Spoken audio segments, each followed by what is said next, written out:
حضرت عثمان بن عبداللہ روایت کرتے ہیں کہ حضرت ام سلمہ رضی اللہ تعالی عنہا کے پاس، حضور کی زوجہ محترمہ کے پاس حضور کے کچھ بال تھے۔ مدینے میں جب کوئی بیمار ہو جاتا تو وہ لے کر کے ان کے پاس آ جاتے، تو وہ ڈبیا سے بال نکالتی اور وہ ان بالوں کو اس پانی کے گلاس کے اندر حرکت دیتی، اور جب حضور کے مبارک منہ نور کی برکت اس پانی میں آ جاتی تو مریض کو دے دیتی، اللہ شفا عطا فرما دیتا۔ صحابہ میں ایک نام ایسا ہے جن کو کبھی زندگی میں کوئی شکست نہیں ہوئی، اور وہ نام ہے حضرت خالد بن ولید کا۔ چونکہ انہیں سیف اللہ کہا گیا، اور اللہ کی تلوار کو کون شکست دے سکتا ہے، بلکہ حضرت خالد بن ولید کی آرزو تھی کہ میں راہ حق میں شہید کیا جاؤں، لیکن یہ آرزو ان کی پوری نہیں ہو سکی، اور وہ بستر پہ اپنی طبی موت فوت ہوئے، اس لیے کہ اللہ کی تلوار کو کون توڑ سکتا تھا۔ تو حضرت خالد بن ولید جس جنگ میں بھی گئے ہیں انہیں کامیابی ہوئی۔ ایک مرتبہ حضرت خالد بن ولید پر مشکل آ گئی۔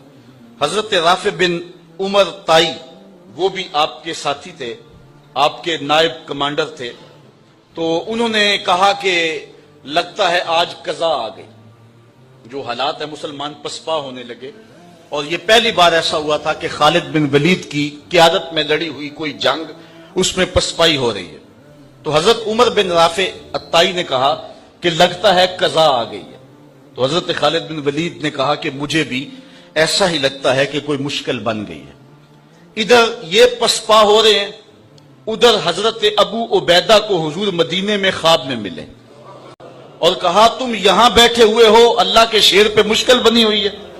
بس رات کے موقع پہ حضرت ابو عبیدہ نے اعلان کروا دیا، کہا جلدی تیار ہوئے مجاہد، حضرت خالد بن ولید کی مدد کو پہنچنا ہے۔ ایک دم قافلہ تیار ہو گیا، وہ تو ہر وقت تیار رہتے تھے، مجاہد نبی کے راستے کے، حق کی راہوں کے مسافر۔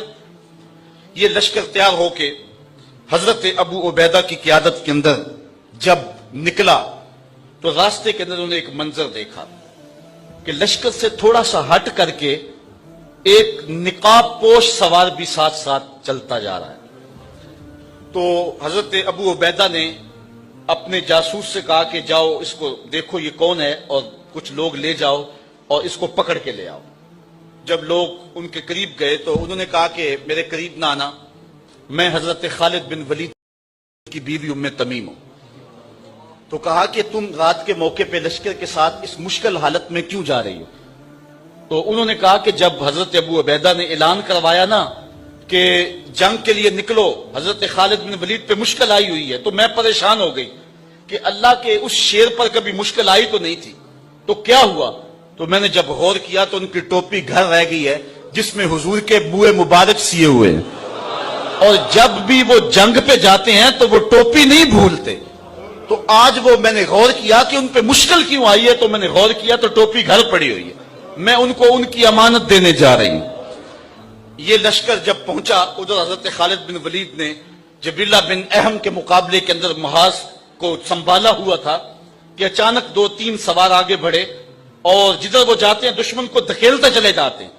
حضرت خالد بن ولید نے دیکھا کہ ایک نقاب پوش سوار بھی ان سواروں میں ہے، تو آپ نے اپنے گھوڑے کو ایڑ لگائی اور آگے بڑھ کے کہا اے نقاب پوش تو کون ہے؟ تیری تلوار کے آگے کوئی ٹھہرتا ہی نہیں ہے۔